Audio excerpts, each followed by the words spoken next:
हाँ, हमारा अगला टॉपिक है अप्लाई। ये इन नंबर से कोई लेना देना नहीं है। हमारा अगला टॉपिक है अप्लाई। ठीक, कि अप्लाई फंक्शन क्या करता है। तो एक हम कॉल फंक्शन पढ़ के आए हैं। लास्ट क्लास अटेंड करा है, अच्छी बात है। नहीं अटेंड करा है, उसका वीडियो है, देख सकते हैं कि कॉल क्या करता है। ये अप्लाई उससे बहुत ज्यादा रिलेट करता है, बहुत ही ज्यादा। क्यों? क्योंकि कॉल और अप्लाई में सिर्फ एक बहुत छोटा सा डिफरेंस है। In call function we pass arguments, in apply we pass array. ये डिफरेंस है अप्लाई और कॉल में। ठीक, तो हमने और क्या देखा? अप्लाई एंड कॉल में डिफरेंस। गलत लिख दिया, difference between apply and call कर देते हैं इसको। Difference between apply and call. ठीक, तो कॉल और अप्लाई में क्या डिफरेंस है? सिर्फ इतना सा डिफरेंस है कि कॉल में आर्गुमेंट पास कर रहे थे, अप्लाई में आप एरे पास करेंगे। तो हम छोटा सा यहाँ पे एक एग्जांपल लेते हैं और देखते हैं इसको इम्प्लीमेंट करके कि कैसे इम्प्लीमेंट होगा। तो अब अगर याद हो और याद करना चाहें या जा करके देखना चाहें उसके कॉल में क्या किया था, तो पहले वो कर सकते हैं। तो हम आगे बढ़ते हैं ये मान करके कि आपको कॉल फंक्शन पता है। एक फंक्शन बनाता हूं, प्रोडक्ट नाम से बना लेता हूं आज। और इसमें प्रोडक्ट का नाम तो हम इसे पी नेम लिख दे रहे हैं, नाम नहीं लिखेंगे कहीं पर भी। नाम क्यों नहीं लिखेंगे, बार बार इस पर ध्यान दिलाता हूँ, फिर से दिला रहा हूँ। मैंने नाम लिखा नेम और लिख दिया प्राइस। तो ये नाम जो है ना ऐसे लिखना है। अब अवॉइड करिएगा कि ऐसे कहीं पर भी नाम मत लिखिए, उसको पी नेम कर दीजिए, स्टूडेंट नाम है एस नेम कर दीजिए, कुछ भी कर दीजिए। ठीक, हमने कहा प्रोडक्ट का नाम और प्राइस लिख दिया। ठीक, फंक्शन बना लिया। क्या करना है, जो ये नाम आएगा प्रोडक्ट का, इसको this dot P name is equal to P name कर देंगे। और जो ये प्राइस आएगा, इसको this dot price is equal to price कर देंगे। इससे क्या होगा, जब भी इस प्रोडक्ट का ऑब्जेक्ट बनेगा तो इसमें पी नेम और प्राइस की होंगे और उनपे जो भी आप वैल्यूज भेज रहे होंगे वो वैल्यूज आकर के सेट हो जाएंगी। ये बात ठीक है। अब मैं एक और फंक्शन बना लेता हूं, फूड नाम से बना लेता हूं। फंक्शन फूड बना लिया। ठीक, या अगर कोई यूजर परचेस कर रहा है, आप चाहते हैं वैसे बनाना, तो हम फंक्शन यूजर बना लेते हैं। ठीक, कि यहाँ पर क्या पास करेंगे, अभी मान लेते हैं कि यूजर का नाम पास कर देंगे। हमने कहा कि यूजर का नाम, तो यू नेम लिख लेता हूँ, यू नेम पास करेंगे। तो जो ये यू नेम पास करेंगे, ये जा करके दिस डॉट यू नेम पर असाइन हो जाएगा, जो भी आप यहाँ पे यू नेम पास कर रहे होंगे। ठीक, इतने तक कोई दिक्कत नहीं है। अब मैंने कहा कि ये यूजर प्रोडक्ट परचेस कर रहा है, साथ में उनकी एंट्री भी रखना है, साथ में उनकी एंट्री भी रखना है। मैंने कहा ठीक है, कोई दिक्कत नहीं है मुझे, आप आगे भेज दीजिए। तो आपने कहा ठीक है सर, पी नेम भेज दिया, sorry PNAME, P name comma price. मैंने कहा कोई दिक्कत नहीं है। यहाँ पे आया, मैंने कहा this dot P name is equal to P name, this dot price is equal to price. बेहतरीन, बिल्कुल। अब अगर मैं इस यूजर का ऑब्जेक्ट बना लूं, तो अगर मैं const user1 is equal to new user बना लूं, इसमें यूजर का नाम भेज दूं, मैंने कहा यूजर का नाम अजहर है, प्रोडक्ट का नाम, बड़े दिन से लैपटॉप खरीदने वाला हूं, लैपटॉप है, और मान लीजिए प्राइस की बात करी तो मैंने कहा 200,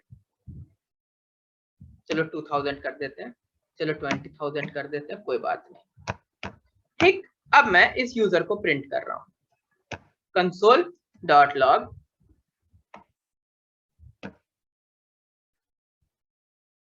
पूरे यूजर वन को ही प्रिंट कर देता हूँ और देखते हैं कि क्या हो रहा है।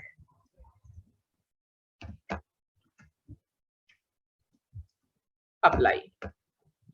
अभी हमें दिख रहा है कि ये यूजर का नाम अजहर है, पी नेम लैपटॉप है, प्राइस है कुछ भी, ठीक है, क्योंकि ये यहाँ पर अंदर था। ठीक, तो कोई दिक्कत नहीं है। यहाँ पर लास्ट टाइम जब हमने कॉल पढ़ा था तो हमने यहाँ पे कॉल का इस्तेमाल किया था। हमने यहाँ अंदर लिख दिया था प्रोडक्ट डॉट कॉल और ये पी नेम और ये प्राइस यहाँ पास कर दिया था। ठीक, बहुत खूबसूरती के साथ। इसका फायदा क्या मिला था, बिल्कुल कॉल वाले वीडियो को जरूर देखिएगा। और चलाया था तो यहाँ प्रिंट नहीं हो रहा है, ठीक, लेकिन अंदर से ये इसका पेरेंट बन जाता है प्रोडक्ट। और अगर ये पेरेंट बन गया है, अब अगर मैं यहाँ पे user one dot P name print कर दूं तो क्या होगा?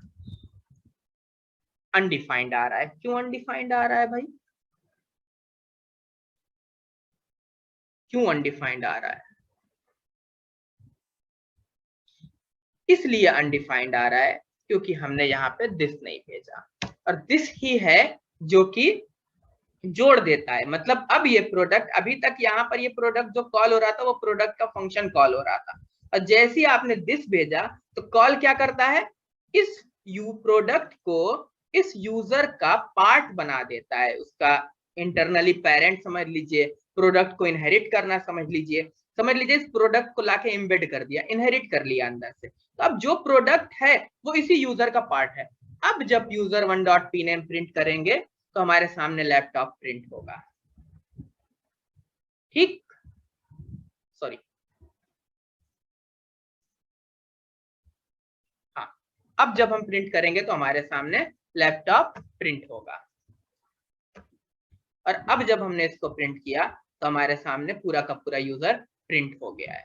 ठीक, इनहेरिट हो गया है। एकदम क्लियर, ये कॉल था हमारे पास। अब जब आप बात करेंगे अप्लाई की, तो मैंने कहा कॉल के केस में आप क्या भेजते हैं, आर्गुमेंट भेजते हैं, अलग अलग आर्गुमेंट्स भेजते हैं। अप्लाई के केस में आप क्या करेंगे, एरे भेजेंगे, एक एरे भेजेंगे। तो अगर मुझे एरे रिसीव करना है कहीं पे तो मैं वहां पे क्या लगा दूंगा, एक रेस्ट ऑपरेटर लगा दूंगा जो वेट कर रहा होगा। मान लीजिए कि यहाँ पे मैं बना रहा हूं इसको मार्क्स, इस प्रोडक्ट को मैं बदल रहा हूं और मार्क्स डिटेल बना रहा हूं। ये पी नेम को मैं सब्जेक्ट वन, इसको सब्जेक्ट टू, यहां पर ये जो आ रही थी डिटेल, अब ये मान लेता हूं कि ये मार्क्स एक एरे है। ठीक, तो मैंने कहा कि मार्क्स के जो 0 पे हो उसको यहां लगा दो, मार्क्स के जो 1 पे हो उसको यहां लगा दो। अभी मैं यहाँ चेंज नहीं किया है, मैंने यहाँ भी चेंज करेंगे इसको, अब बदल देंगे इसको। एक मार्क्स डिटेल नाम का एक फंक्शन बनाया मैंने। ठीक, कॉल और अप्लाई में डिफरेंस भी आपको यही क्लियर होता चला जाएगा बिल्कुल। ठीक, बाकी कॉल को एक बार जाके जरूर पढ़ेंगे। अब क्या किया मैंने, 5 सब्जेक्ट मान लेते हैं, तो मैंने अब यहाँ पे कॉपी पेस्ट कर ले रहा हूँ नीचे, टाइम ज्यादा नहीं लेंगे। 2 3 4 पांचों सब्जेक्ट हो गए, subject 1, subject 2, subject 3, subject 4, subject 5, 5 subject हो गए हमारे। ठीक, देखिए एरे की इंडेक्सिंग 0 से स्टार्ट होती है, बट हम सब्जेक्ट 0 किसी को नहीं बोलेंगे, बाकी आप बोलना चाहे तो आप बोल सकते हैं। 5 सब्जेक्ट है। अब ये मार्क्स डिटेल को मुझे यहाँ से कॉल करना है, और मैंने कहा कि ये स्टूडेंट है हमारा, ये स्टूडेंट है हमारा, स्टूडेंट फंक्शन है। तो स्टूडेंट का नाम आएगा, मैं जो ये यू नेम लिख रहा हूँ इसको मैं एस नेम करने वाला हूँ, एस नेम कर दिया। और अब मार्क्स जितने आ रहे हैं तो मैं उनको यहाँ पर भी ऐसे ही मार्क्स फंक्शन में ले लिया मैंने। पहला काम कि मैं क्या कर सकता था, तो मैं अगर ये सारी चीजें यहीं कर देता कि भैया मार्क्स में जो 0 पे आए, जो 1 पे आए, जो 2 पे आए, जो 3 पे आए, जो 4 पे आए, उनको ऐसे लगा दो। ठीक, और मैं यहाँ पर मार्क्स में स्टूडेंट का नाम भेज रहा हूँ और एक एरे भेज रहा हूँ, कि पहले सब्जेक्ट में 45 मार्क्स हैं, दूसरे में 34 हैं, तीसरे में 36 है, चौथे में 79 है और पांचवे में 98 नंबर है। और ये यूजर 1 को मैंने स्टूडेंट 1 कर दिया, std1 कर दिया। अब मैं इस अप्लाई फंक्शन को चलाता हूं।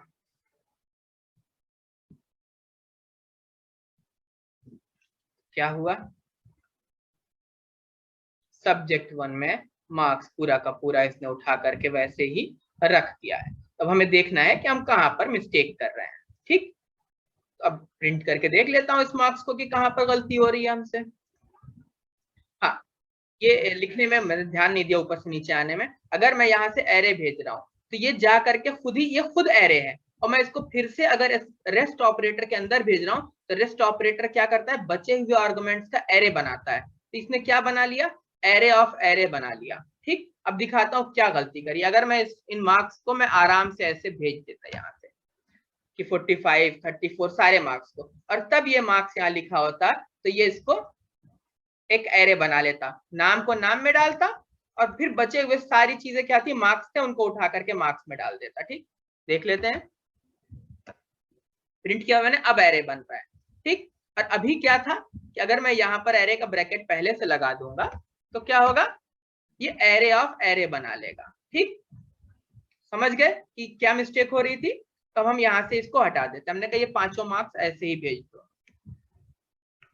तो ये मार्क्स एक एरे बन जाएगा। और जब ये मार्क्स एरे बन जाएगा तब हमें प्रिंट करने की जरूरत नहीं है, अब अलग अलग एक एक मार्क्स आ जाएंगे। हमने वापस चला दिया इसको। ठीक है, सब्जेक्ट 1 में 45 है, सब्जेक्ट 2 में 34 है, सब्जेक्ट 3 में अपना पांचों सब्जेक्ट के मार्क्स आ गए हैं और नाम में नाम आ गया है।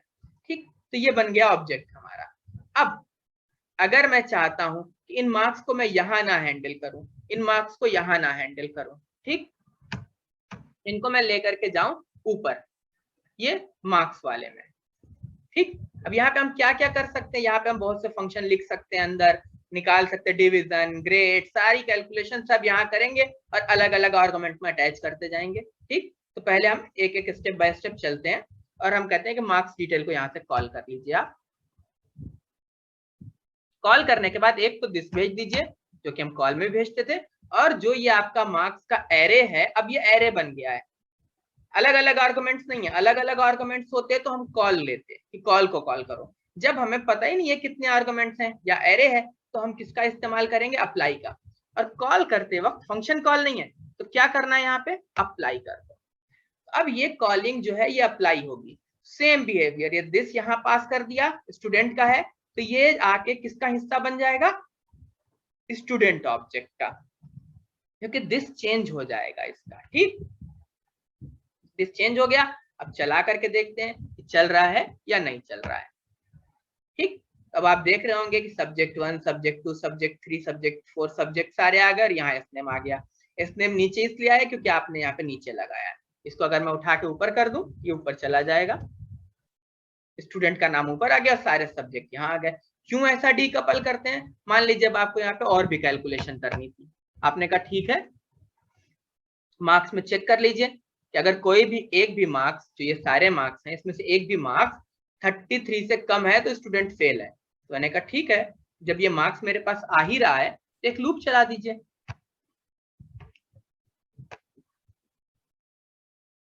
फॉर ईच, इसके अंदर अपना एक एक मार्क सब्जेक्ट वाइज आएगा मार्क्स। इसको कुछ और कर देते हैं, नंबर कर देते हैं, नम कर देते हैं। ठीक, सेम वेरिएबल रहेगा तो कंफ्यूजन होगा। और यहाँ पर स्टेटस लगा लेते हैं, लेट स्टेटस। अभी मान लेते हैं कि स्टूडेंट पास है। ठीक, अब ये अंदर आया और चलता गया तो इसने कहा अगर कभी भी जो नंबर आ रहा है वो लेस देन 33 हुआ, 33 से अगर कम हुआ तो स्टेटस क्या कर देना, सॉरी ये पास वेरिएबल नहीं है, याद रखिएगा, इसको मैं स्ट्रिंग कर दे रहा हूं पास, और नहीं तो स्टेटस क्या कर देना, फेल। ठीक, और यहां आए और मैंने कहा this dot result is equal to status. ठीक, तो हमने यहां पर लिख दिया this dot result is equal to status. ठीक, अब हमें देखना है कि क्या फर्क पड़ा इससे। चला लेते हैं दोबारा से। रिजल्ट क्या है अभी? पास, स्टूडेंट पास है। अब ना क्या करा मैंने कि इसका जो ये 34 था इसको 32 कर दिया, चेंज कर दिया एक नंबर। अब चलाया तो स्टूडेंट क्या हुआ? फेल हो गया। तो अब आप देख रहे होंगे कि ये अप्लाई का यूज करने से हमारे लिए कितनी आसानी हो गई कि ये रिजल्ट कैलकुलेशन और ये सारा जो काम है ये अलग फंक्शन में बना लिया हमने। तो हमारा ये जो स्टूडेंट वाला फंक्शन था ये खाली है, मतलब इसमें हम और भी काम कर सकते हैं। जितना मार्क्स का कैलकुलेशन का काम था, अभी यहाँ पे अगर ग्रेड के कैलकुलेशन का काम होगा तो वो भी अलग कर लेंगे। हो सकता है आप ग्रेड कैलकुलेशन का एक फंक्शन अलग बना लें और मार्क्स के अंदर से उसको अप्लाई से कॉल कर लें। ठीक, कॉल या अप्लाई लगा करके उधर कॉल कर लें कि भैया ग्रेड का फंक्शन अलग है। तो इन फंक्शंस को आपस में अगर आपको अटैच करना है छोटे छोटे फंक्शंस बना के, तो कॉल एंड अप्लाई आपकी बहुत ज्यादा हेल्प करने वाले हैं। ठीक, तो होपफुली आपको ये अप्लाई फंक्शन समझ में आ गया होगा। ठीक, तो हम आगे बढ़ते हैं, देखते हैं हमारा अगला टॉपिक क्या है।